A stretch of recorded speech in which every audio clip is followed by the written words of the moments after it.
This is A New Angle, a show about cool people doing awesome things in and around Montana. I'm your host, Justin Angle. This show is supported by First Security Bank, Blackfoot Communications, and the University of Montana College of Business. Hey folks, welcome back, and thanks for tuning in. Today's guest is the one and only J.K. Simmons, Academy Award-winning actor and 1978 graduate of the University of Montana. J.K. was recently in Missoula to film The Woods, a thriller in which he stars, co-written and produced by his wife, Michelle Schumacher. I've been fortunate enough in my career to have different people perceive me in different ways or be open-minded enough to cast me in different ways. As a good guy, a bad guy, drama, comedy, classical theater, modern, whatever. J.K.'s list of television and film credits is long and distinguished. And perhaps not surprisingly, he currently has 2 films out in theaters, being the Ricardos and National Champions. I wasn't able to connect with J.K. during his time in Missoula, but he graciously freed up some time to chat on the phone. J.K. Simmons, thanks for coming on the show today. My pleasure. Thanks for having me. So tell us, where did you grow up and what did your parents do? Well, where I grew up is kind of a long answer because I was born in Detroit. And my dad was a public school general music teacher there at Parcells Junior High School. My mom at that point was a traditional stay-at-home mom with ultimately 3 of us, my older sister Elizabeth, my younger brother David, both of them proud alumni of the University of Montana. And then when I was 10, our dad got an offer to go joined the faculty at The Ohio State University and spent my junior high and high school years there going to Ohio State football games and, doing what knucklehead junior high and high school kids did in the late 60s and early 70s. And then my dad got the job at the University of Montana to be in charge, to run the music, at that time, the Department of Music. They're now the School of Music. And my parents and little brother moved out to Montana. My sister and I was 17 at the time and off in college a year early.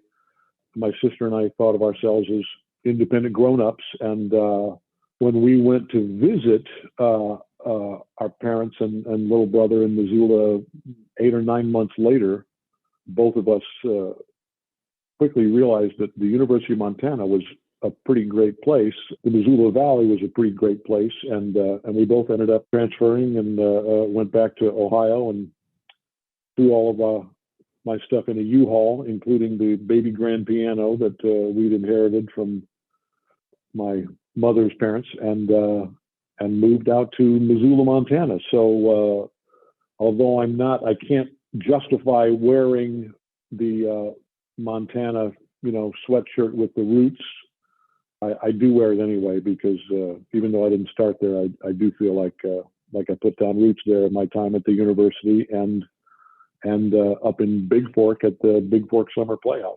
I love it. And I want to hear some more about your parents. They were described as parents of the cultural community here in Missoula, just beloved members of the culture and the community here. Just talk briefly about your parents and some of your memories of them. Yeah, our parents, well, obviously, my sister and my brother and myself, or maybe not obviously, unfortunately, love our parents fully. And part of what we began to appreciate about our parents that looking back on, we appreciated it even when we were growing up, but certainly more so as we became adults and parts of different communities was how devoted our parents were to their community, to everyone around them. And that included being politically involved and included being involved in all kinds of, whether as participants or observers and fans of the sports teams at the University of Montana, certainly of the cultural, every aspect of the artistic and cultural life in Missoula and Western Montana in general. My mom worked for several years for the Montana Arts Council. Our dad, of course, was on the faculty in the music department at the university, and they continued after their retirements, maybe even more so, as as real focal points and leaders in the cultural life of specifically the university, but the town in general, and the children's theater and the Montana dance, and their tentacles reached far and wide into a variety of charitable organizations, cultural organizations, and their legacy is as many, I'm guessing, of your listeners will know, their legacy is powerful and long lasting. And my brother and sister and I are very grateful for every aspect of that. And you were back in town recently for a couple stints of filming for an upcoming film, The Woods. It's co-written and directed by your wife, Michelle. Talk about the choice to do a project in Missoula. Yeah, well, that was an interesting decision-making process. Ultimately, my wife, Michelle Schumacher, who, when we met 30 years ago, we were theater actors together doing a Broadway tour, and she's reinvented herself a few times during the course of our relationship, and for the last decade or so has been a filmmaker. She and her writing partner, Carolyn Carpenter, had come up with this idea for this movie called The Woods, which is sort of on its face kind of a thriller, a scary bad guy stalking a teenage girl through the woods. But at its heart is really a story about family and the power of love, set obviously largely in the woods and set in a deliberately unspecific location of, presumably the United States. And as we talked about with my wife's brother, who is also the producer of her films, Randall Schumacher, as we talked about where to shoot the movie, one of the things that, of course, in movie making is important is where can you shoot it and get the most for your money. Sure. And that includes where do you have tax incentives, and lots of films now are being shot in Georgia or in New Orleans or in Canada or here or there, because we have a home in New York. My wife was thinking, upstate New York would be, there's certainly plenty of woods up there, and sort of small to medium-sized towns there where everything else would be available. For a while, that was kind of the leading contender, and then we were talking about our almost without fail annual visit to Montana, western Montana, in the summer that my family has done, obviously while our parents were alive, but since then too. We, my wife and kids love going up there just to spend time and vacation and see friends in Missoula and go up to the lake and do all of those lake things. And the more I thought about it, she was like, well, how are we going to have enough time for a vacation in Montana if I'm, in pre-production for this movie and then shooting this movie? And I said, here's an idea. Well, what if we shoot the movie in Montana?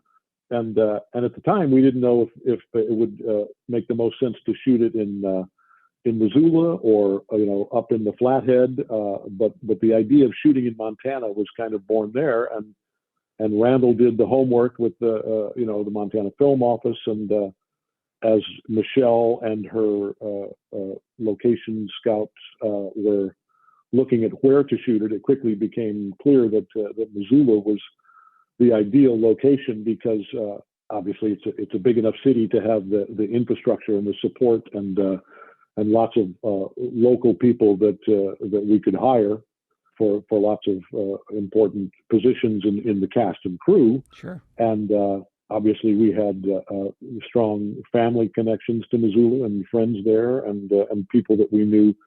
Yeah, it quickly snowballed and became the clear choice that Missoula, in and around Missoula, was going to be our location. And so talk about the role you played. By some of the accounts I've seen, it's a little darker and a little more violent than roles you've done before.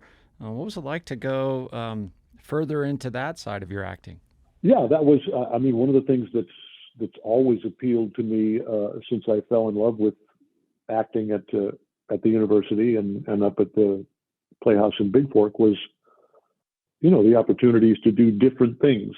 And I've been fortunate enough in my career, first in theater for 20 years, and now in film and television to have different people perceive me in different ways, or be open-minded enough to cast me in different ways, as a good guy, a bad guy, drama, comedy, classical theater, modern, whatever. And when Michelle first approached me with this idea, she said, how would you feel about, playing this really horrible bad guy whose motivations are really unclear for the vast majority of the movie. And then, even if there is a sort of an inkling of a motivation, it clearly is not a rational justification for anything that he does. But I embraced the idea of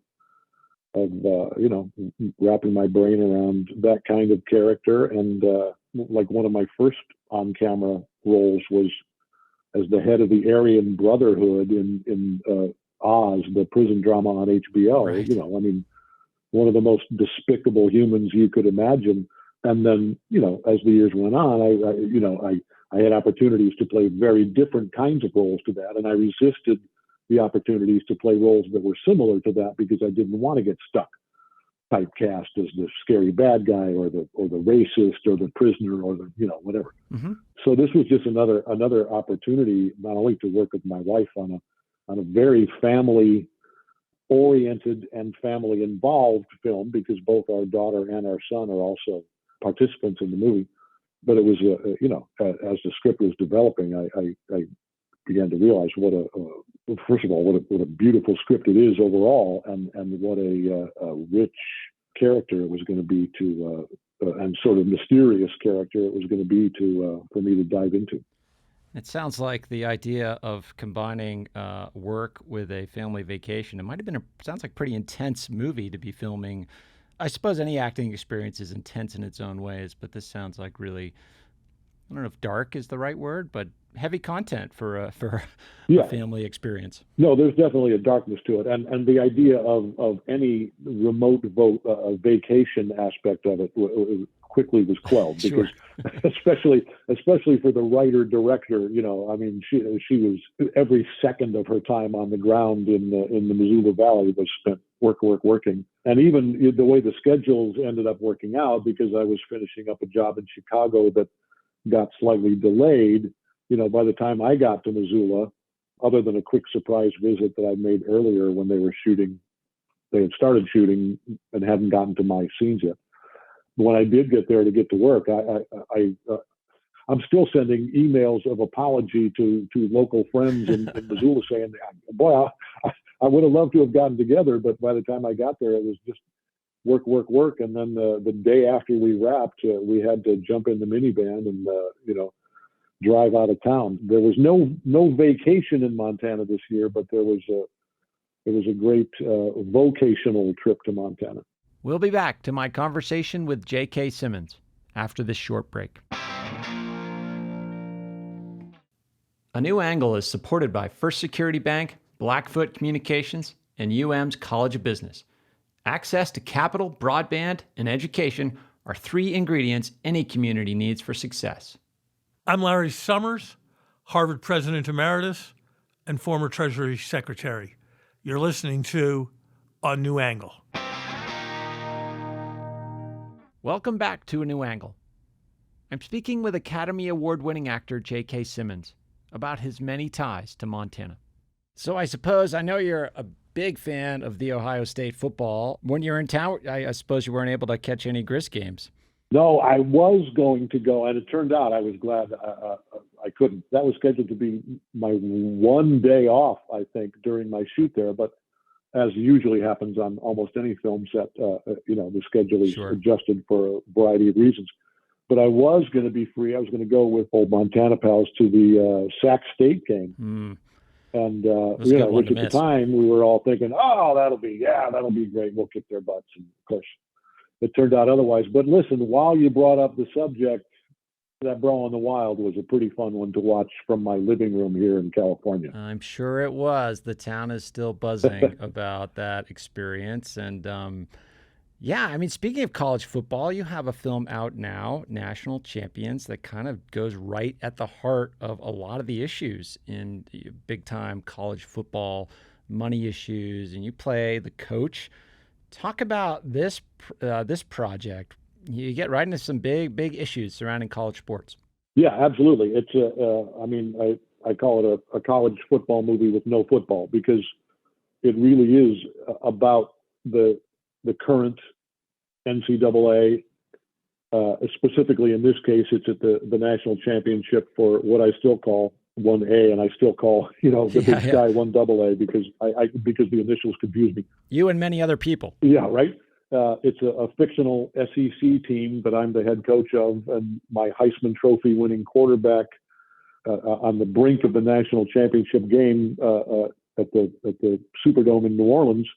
He tweets out that he's not going to play because he sees the whole NCAA setup as unfair and thinks that players should be paid, should be compensated, should have pension and health, should have all the rights of collective bargaining, et cetera, et cetera, et cetera. And obviously, this is something that's been broached for a while now in NCAA, athletics, specifically football and basketball, the big money makers. And obviously, there has been some progress in that regard from the student athlete's point of view. But what I loved about this script, in addition to the cast and the director, Rick Wall, was that it takes such an even-handed look from a variety of perspectives at the NCAA, big-time college football, and what a complicated issue it is. And it doesn't try to paint anybody as the 100% good guy or anybody as the 100% bad guy. It's a really, really, it almost plays like a sports movie because there's so much momentum that the story builds that it is almost like you're watching the team prepare for the big game and then watching the game itself unfold. It's not an actual game. It's a political and interpersonal series of games. I think the fact that we in the United States sort of pair athletics with education is sort of an odd conception. There's a lot of reasons why they're paired, but given that that's where we are, and maybe you had strong thoughts about this before getting involved in this film, but I'm interested in maybe what you learned about how this system moves forward through the experience of making national champions. Well, I think working backwards, deconstructing your question, really the collegiate athletics and the school athletics was in place before the professional versions. Mm-hmm. So, look at the Brawl of the Wild and, how long that's been going on. So I think that what has become professional, billion-dollar industries like the NFL and the NBA and the WNBA and Major League Baseball and, all professional sports, but obviously the big money is with, men's football and men's basketball. They have become, basically free minor leagues from the professional perspective. And they have become, arguably intercollegiate athletics in general can be looked at as a great opportunity for a talented athlete to continue doing what they, presumably love to do, play their sport, and get a free education. And I think that's obviously the NCAA and sort of the management, point of view. It's like, what are you whining about? You're being, especially, at a high level, college football program. Those guys get treated pretty well. If you're playing football for the Grizz, you got it pretty good. You get nice meals, you get a nice place to stay, you get a top tier education. And again, same thing if you're a women's volleyball player or whatever it may be. It's an opportunity, which is true. But it's also true that the vast majority of college football players specifically, which is what this movie addresses, are not going to go on to be professional athletes. They are having their bodies beat up on the gridiron for 4 years. And once they're done, they don't have, a pension. They don't have medical insurance. They don't have, a support system in place to take care of them. And it's fascinating the way that the script and again, the director, Rick Wall, weave these stories together. And and rightly so. I think the film and I'm making it sound like it's not fun. It's also a really fun movie with some comic relief and some real kind of adrenaline provoking kinds of sequences. But it really takes a very even-handed look from a variety of characters' points of view, and yeah, it was a real labor of love and a fun thing to be a part of. And so I don't know if it's by intent or just by the nature of the way the schedule goes, but you have another film out in theaters now, being The Ricardos. Got to work with a tremendous cast of fellow Academy Award winners, and the writer-director Aaron Sorkin. Tell us about that film. Yeah, and we shot that just immediately before I went into. I think I had a few days off, and then jumped into Wow. National Champions. But Aaron Sorkin, obviously is, for my money, one of those people that you can legitimately call a genius. That's a word that gets tossed around a lot, but I consider him to be that as a writer, and now this is his third film as a director. When it first came to me quite a while ago, I was a little leery of it because I've never been a fan, either as an actor or as an audience, of the traditional biopic, telling somebody's life story and seeing an actor, try to imitate, whoever it might be, a political figure or athlete or entertainer or whatever. But knowing that Aaron's approach to these kinds of things is much more interesting than the traditional one, I signed up and despite my trepidation about, is anybody going to believe me as William Frawley? But part of the beauty of it is that we really see the vast majority. I mean, probably 1% of the movie is seeing these, Lucille Ball, Desi Arnaz, Vivian Vance, and Bill Frawley.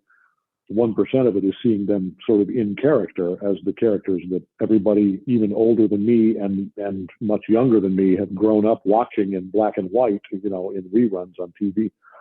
The vast majority of it is off-camera, backstage, personal life things, and the movie itself really takes place over the course of 1 week in their lives, when Aaron took a few events that were major events in the lives of Lucille and Desi and compressed them into 1 week and sort of created this pressure cooker. And as he said at the very first read-through of the script, this is an interesting beast, and people might not know how to take this because we're making a drama about a comedy. Right. And we're making a movie about TV. It's definitely a unique film, and while it does have, lots of, very funny moments and lots of very, sort of more dry comedy than you might expect from a show about Lucy and Desi. It's also just a beautifully intelligent, of course, because it's Aaron, but also beautifully heartbreaking and heartwarming story. And so in our remaining time, JK, I mean, your list of credits in film and television, voiceovers, in-person, all of it is just so extensive and illustrious. I teach branding and I teach strategy here at the University of Montana College of Business. And I would love to know how you think about what your personal brand is in the industry, and then how you make choices about the things you want to say yes to and the things you won't do.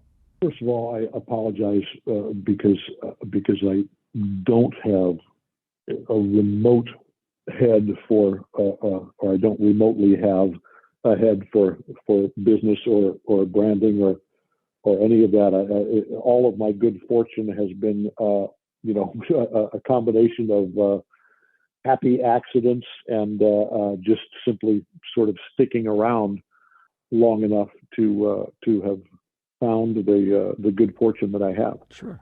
But I think if I were to put my brand into a brief phrase, I would just say it's being a collaborator and being a guy who's always interested in being a part of the solution, a part of the process, a part of the storytelling, and somebody who's not a pain in the neck to work with. Yeah. Any thoughts on sort of projects you say no to? Well, generally speaking, I have no interest in horror films. Yeah. Just as an audience or as an actor, and I know a lot of actors do wonderful work in horror films, but it does not appeal to me at all. And I kind of feel like network television, traditional sort of, ABC, NBC, CBS kind of network television procedural stuff is something that I had some very fortunate, successful, enjoyable experiences with that, but it feels for me as an actor like something I've kind of been there, done that, and not interested in going back. I'm just always interested in moving forward, and although you don't get opportunities all the time to do something as different as The Woods, for example, or being the Ricardos, when those opportunities come along, that's a big part of the challenge and the joy of doing what I'm fortunate to do for a living is being able to reinvent yourself every time out, and that's what I look forward to doing.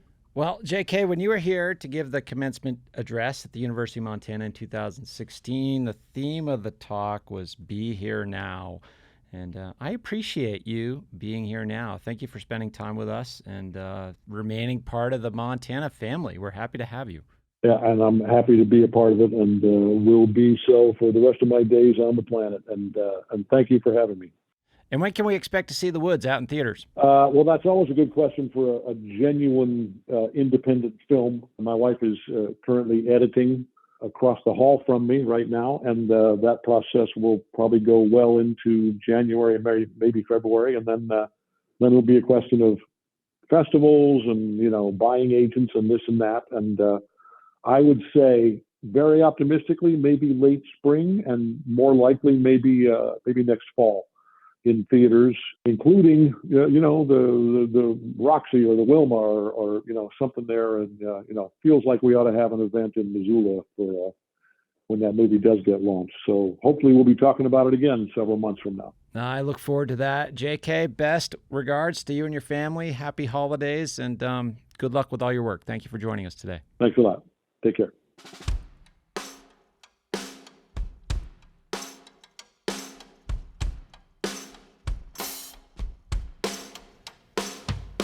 Thanks for listening to A New Angle. We really appreciate it. And we're coming to you from Studio 49, a generous gift from University of Montana alums Michelle and Lauren Hansen. A New Angle is presented by First Security Bank, Blackfoot Communications, and the University of Montana College of Business, with additional support from Consolidated Electrical Distributors, Drum Coffee, and Montana Public Radio. AJ Williams is our producer. BTO, Jeff Ament, and John Wicks made our music. Editing by Nick Mott, and Jeff Meese is our master of all things sound. Thanks a lot, and see you next time.